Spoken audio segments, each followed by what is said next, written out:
Hello, you guys. Today I want to talk to you guys about squatting and how it can be so beneficial for you during your pregnancy, during your birth, and postpartum.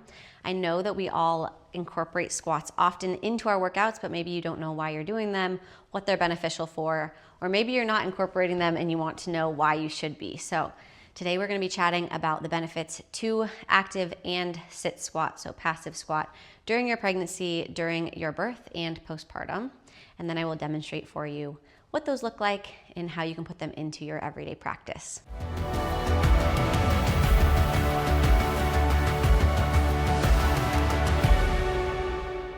So to start, I would like to talk about the benefits of squatting during your pregnancy. So during that prenatal period, doing sit squats, so just sitting into that squat, releasing that pelvic floor, is going to be so beneficial for preparing your pelvic floor for birth by helping to stretch that pelvic floor and the fascia surrounding it. So helping that pelvic floor become resilient, able to be released during that birth is going to be so beneficial during your pregnancy. Active squatting during pregnancy, the benefits are going to be building that strength in your lower body, helping to protect your lower back when you are lifting heavy objects or heavy children. So if you have toddlers at home and they are going to be wanting to be picked up and down, working on building that strength in your lower body so that your lower back is protected while you are doing that is going to be so helpful for you. Moving on to the benefits of squatting during your birth. So that sit squat is going to be such an amazing position for you to utilize during birth.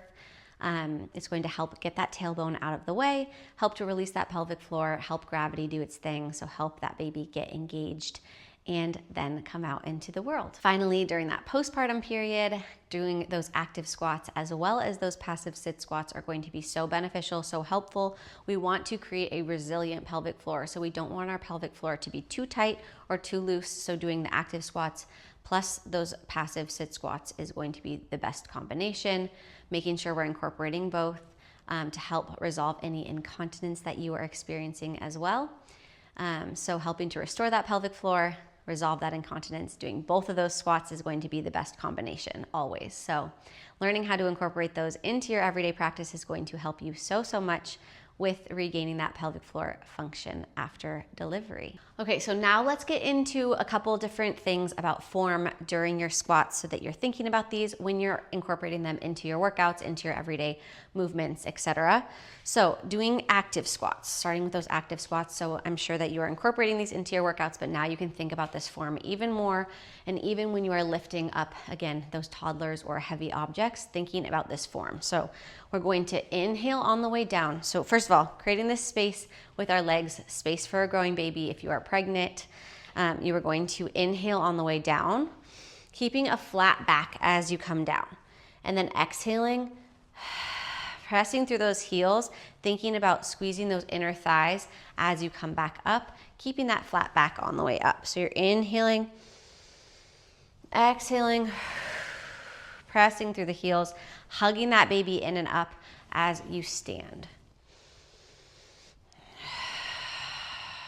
Good, gaining that strength in your lower body is going to be so beneficial. Again, keeping that flat back, so showing you from the side here, thinking about coming down with a flat back here and then pressing up, keeping that flat back as well. When you're picking up heavy objects or picking up your toddler, think about coming into this squat position, grabbing your toddler, bringing them into your body, and then coming to stand. It's really going to help protect that lower back and help gain that pelvic floor strength, thinking about zipping up that pelvic floor as you stand.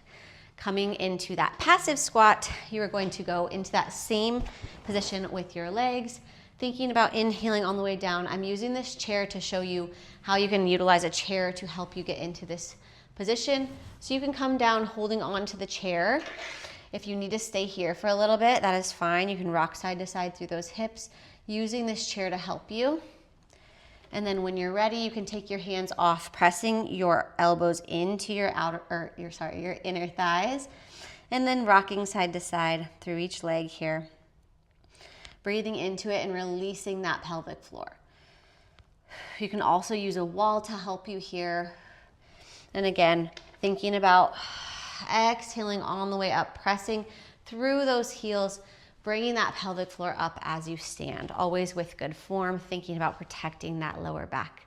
As you come down and back up, you can add in some weights for those active squats.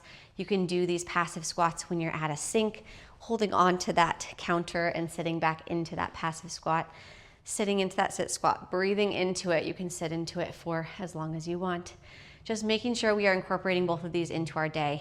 We can do those active squats during workouts, or thinking about them when you're picking things up, doing these passive sit squats during the day, throughout your day, at the end of a workout. Wherever you can incorporate them and throw them in is going to be so beneficial for you in helping you to create that resilient pelvic floor, and that is what we want. So if you guys have any questions, please feel free to reach out.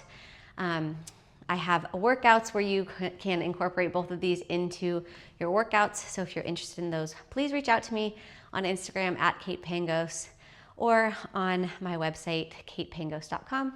Love to chat with you all. I hope you guys enjoy the rest of your day, and I will see you in the next video.